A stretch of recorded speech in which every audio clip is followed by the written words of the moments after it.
Today I made a mango sandwich. In the center we have my tahini dipping sauce, and we also have some cucumber fries on the side. One thing I love is I love experimenting with different fruits and creating these sandwiches.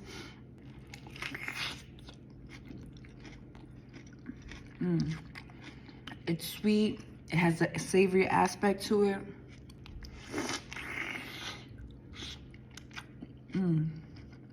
Let's dip it in our tahini sauce.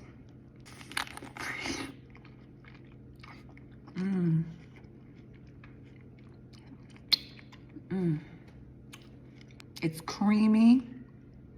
We love it creamy over here.